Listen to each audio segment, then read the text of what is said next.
Here's an interesting question. Who owns the noise? That's right, who owns the noise? This is Fibbity Gibbets, June the 3rd, 2025. Who owns the noise? Who owns your noise? Who owns my noise? Well, you are the owner of noise that you make, and I'm the owner of noise that I make. And who owns the touch, whatever kind of touch it is that someone does, that you do, that I do? Well, if you guessed that you own your touches and that I own my touches, and that somebody that touched someone owns their touch, you'd be right. The person that does the touch is the owner of it. And so people own their touches, people own their noises, people own their sounds.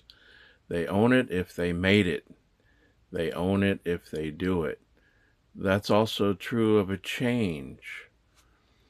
And this is particularly true with regard to the perspective of an autistic person who has trespass sensitivity. And persons with autism, real autism, do have trespass sensitivity if they're sensitive to the noises, touches, changes, people, uh, roots, routines, reversing of roots, if they have behaviors that are atypical and severe, such as wanting to keep sameness and reversing the way that they came, wanting to keep to roots and routines. Um,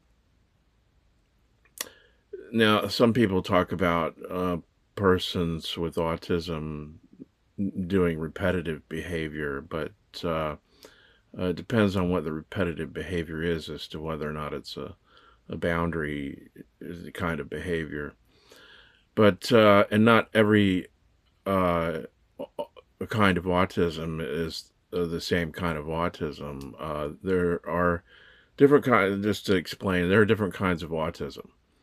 The reason why it's still autism is because it's still affecting someone, even though the causes differs. It's still affecting someone behaviorally and socially in a disabling and severe way. So a person can have autism because of thinking problems and understanding problems and language problems, and and it can affect them socially and in behaviorally with atypical and severe and disabling behaviors, and that is a completely different kind of autism than a person who uh, is uh, has a boundary oriented trespass sensitivity autism, regardless of the cause of a boundary oriented trespass sensitivity autism.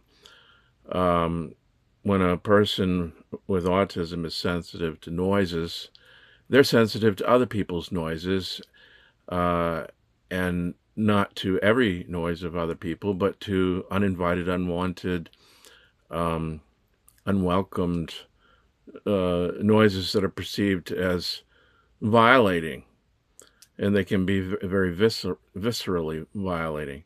So they're not um, perceiving every noise in that way, because sometimes people of their own volition and will welcome touches and noises of other people if they seek out if now if their own initiative and their own will and own volition is involved in turning on a radio in order to find their favorite music, uh, or if they want to go to a concert that has a favorite, you know, performance artist, singer, then they're open to that music or noise and sound.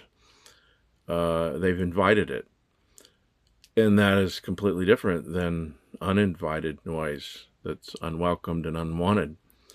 Completely different thing. So who owns the noise? Well, the person who made it. So therefore, noises extend from the maker of the noise, the owner of the noise, to the people uh, into whom it enters their senses. So I'll just give you an example uh, of something where someone else does it and it enters another, other than an autistic person. Um, if Here's an example of a police officer, because this kind of language is used with police officers. Um, if a crime was committed, or uh, someone will say, well, did it happen within the hearing and sight and senses of the police officer? Or did they arrive at the scene after it happened? Did they arrive and see it happen? Did they witness domestic abuse happening? Did they hear it and see it happen? Or did people just talk about it after you arrived, but it happened before? Well, when something happens in front of you, in within your senses, it happened within your hearing, within your sight. You're an eyewitness or an ear witness, because it happened so close to you that you heard it and saw it. Well, when an autistic person is plugging their ears, there's noise of another person nearby. It's the noise of the one making it. It's entering into the senses of the autistic person. And if it's unwelcomed, uninvited, and unwanted, and violating, then they're plugging their ears to block it, or freezing, which was to not respond and not move and not talk until it stops, because they're feeling violated by it. And trespassing noise from another person has extended into the senses of the autistic person.